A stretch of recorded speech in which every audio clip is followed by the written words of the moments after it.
আজকের ভিডিওতে আমরা দেখব তারেক মনোয়ারের 10টি শ্রেষ্ঠ চাপাবাজি। আপনি দেখেন পৃথিবীর এখন মডেল হলেন জনাব ট্রাম্প।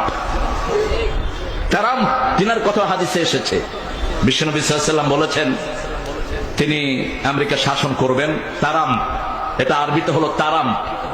তিনার পরিবার সিরিয়া থেকে আমেরিকাতে সেটেল হয়েছেন। ডোনাল্ড ট্রাম্প, তিনার বাসাতে গিয়েছি আমি।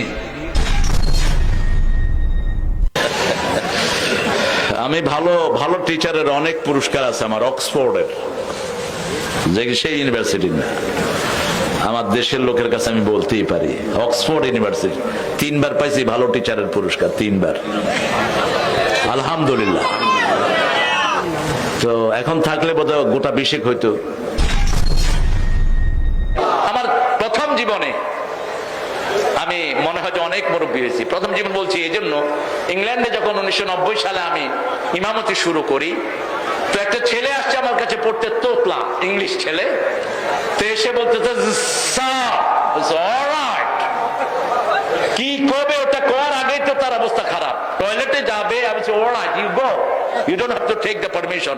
অনুমতি নেওয়ার দরকার নাই, তুই চলে যাবি, কারণ অনুমতি নিতে নিতে তো তোর সরে যাবে। আমি এই ছেলেকে আর রহমান মুখস্থ করালাম, আর রহমান ছেলে মুখস্থ করলো। ছেলের জিব্বার তোতলামি শেষ, এখন ওই ছেলে ব্যারিস্টার। আমার জীবনে অনেক অভিজ্ঞতা। আমি 1 ফুদি 2.5 লাখ টাকা নিয়েছি, বেশি নেই। আজকে গোমর ফাঁস করে দিয়ে দেয়। এক ছেলের ছেলে হয় না, বাচ্চা হয় না, 10 বছর বিয়ের হয়ে গেছে। তো আমি কোরআন শরীফের অনেকগুলো আয়াত আছে যেটা সাইয়েদনা ইব্রাহিম আলাইহিস সালাম পড়েছেন, হাবলি সালেহান হাবলি যুররিয়াতান তাইয়্যিবাতান। এইগুলো পড়ে পানিতে ফু দিলাম, ওই পানি খাওয়ার পরেই ওর কনসিভ করেছে। 2 বছর পরে দেখা 2 বাচ্চার বাপ, 2 হাতে 2 বাচ্চা। আল্লাহ আর হাদিয়া কই? কয় চাচা আপনি তো কিছু বলেন না, আল্লাহ হাদিয়া দেন, নাহলে ফুয়া মরে দেব। মারি ফেলাম, ইয়ার তো আমার হালাল হোক, নইলে তো গেছে গেছে। কয় চাচা কি কি দেবো বলেন? আরে তোর তৌফিক আছে তাই দিস, তবে 2 ফুয়া তো 1.25 লাখ করি, 2.5 লাখ দিলে ভালো হইবে। খান আপনি, পরে বুখারে হাদিস দেখে আরো খুশি হইলাম। এরপরে ঠিক করছি, এরপরে ফুয়া যদি পয়সা আর 10 লাখ চাই। আপনি রংপুর দিনাজপুরে গেলে দেখবেন বাপে খায়া মারে দেয়, মা খায়া বড় ছেলে লাইন ধরে বিড়ি খায় একসাথে। আমি অনেক আগে একবার গিয়েছিলাম রংপুরে ছাত্র জীবনে, দেখি যে হায় হায়, কয় হারে দে, তুই খাইছ বাপ, হারে দে। তাহলে কিরে বাপরে তুই কি করে কয়? আমি ওর কলার ধরে ফেললাম, আরে তুই বাপারে তুই করে কিছু না হবে যে বাবা, ছেড়ে দাও ছেড়ে দাও, আর কিছু না হবে। এটা তাদের কিছু না, ওরা 7-8 জনে বসে বিড়ি খাচ্ছে, তোমরা একটা বিড়ি ফ্যামিলি, ওরা খুব খুশি হয়েছে। কালকে একটা ফোন এসেছে হঠাৎ করে, আমি কিশোরগঞ্জ থেকে ঢাকা ফিরছি, রাতে ফোন এসেছে আমার খাদেমের কাছে যে আমার ভাই 30 বছর বয়স, ব্রেনে টিউমার হয়েছে, অপারেশন হয়েছে, টিউমার থেকে ক্যান্সার ছড়িয়ে পড়েছে, অপারেশনে পরে শরীর ভালো হচ্ছে না। আমার এক খালা আপনার কথা বলেছেন, তিনার ছেলের ক্যান্সার ভালো হয়ে গেছে, আপনার তিনি বলেছেন আপনার কাছে একটু ফোন নেওয়ার জন্য।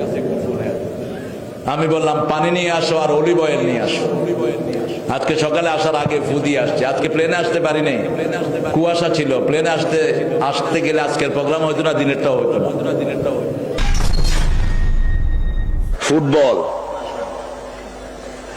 ইংল্যান্ডে গিয়ে লিগে খেলেছি 1990, অত্যন্ত কম বয়স, পয়সা দিয়ে নিয়ে যেত খেলার জন্য, ভালো ইনকাম। শেষে পড়ে দেখি যে পুরোটাই হারাম। ব্রিটিশ একজন মডেলকে আমি কালেমা পড়ালাম, ব্রিটিশ মডেল ছিলেন তিনি। 60 দশকে তার চেয়ে সুন্দরী মডেল কেউ ছিল না, সুজান উইন্টার। অত্যন্ত লেবোরিয়াস ফ্যামিলির মহিলা, লেমুজিন নিয়ে এসছে আমার মসজিদে আমার সাথে দেখা করতে। তখন আমি ব্রাইটন ইসলামিক সেন্টারের খতিব। 90 সাল। আপনাদের লঞ্চে উঠলে দেখা যায় মোর লগে টাসমি আর নিবে না, মোর লগে টাসকি মারো না। কত সুন্দর শব্দ এই টাসকি শব্দ, ফেরেশতারা বুঝে কিনা আমার সুন্দর। আমি আসতেছিলাম একবার বরিশালের রকেটে, রকেটটা কিন্তু খুব শ্রেষ্ঠ একটা বাহন ছিল, তুফানেও ডুবতো না, বিশাল চাক্কা, আর ভিতরে খাওয়া দাওয়া কত ফ্রেশ, সাদা ধবধবা বিছনা, আলহামদুলিল্লাহ। নদীর মাছ বসে খেতে অন্যরকম মজা। তো দেখি যে নিচের দিকে তাকা, দেখি দুইজন লাগছে, এই বেড়া মন লগে টাসকি মারো নেই। আরে কি রে টাসকি মারো নেই, এটা কি করে? আমি 2-3 বার শুনলাম, শুনে কইলাম যে এটা কি শব্দ হইলো। তারপরে ওই লঞ্চ যিনি চালান ম্যানেজার সাহেবকে জিজ্ঞেস করলাম, আচ্ছা টাসকি কি? কই শুনছেন? কই ওই যে দুইটা কিলি ও টাসকি, এই যে হলো কিলি, মানে আর নকশা করেন নাকি? 1990 সালের ঘটনা বলছি। আয়েশা বলছে, do you have fact please? So what are talking about man? তুমি কি কও আমি বুঝি না। ফ্যাক্ট আঞ্চলিক ভাষা। তোমার কাছে বিড়ি আছে? তুই ছোট ছেলে, তুই বিড়ি চাইছে? আমার আব্বা চাইছে আমারে দিয়া। আমি কথা বুঝি নাই, না বুঝলে দেয়ার কোনো প্রশ্ন আসে? আবার যাচ্ছি কোরিয়া, আমার পাশে বসলেন একজন যাত্রী, উনি শুধু আমারে এরম করতেছে। আমি এরম করি, এরম করে, আমি এরম করি, হে এরম করে। এখন ওর কথা আমি বুঝি না, ও আমার কথা বোঝে না। আমি আমাকে পানি দিচ্ছে। এরপরে চিন্তা করলাম, যদি আরেকটা কিছু কই গালি হয়ে গেল তো সর্বনাশ। আচ্ছা ওকে, I don't understand you, you don't understand me. তুমি আমারে বুঝো না, আমি তোমারে বুঝি না। এয়ারপোর্টে নামলাম, জিজ্ঞেস করলাম যে ভাই আপনার এই যাত্রী আমারে খুব সম্মান করলো, আদর যত্ন করলো, বুঝলাম না, উনি আমারে চিনে না, শুনে না, আমি কোরিয়াতে আসিও নাই। কই ইউ আর হোলি পারসন, তুমি হলা পবিত্র লোক।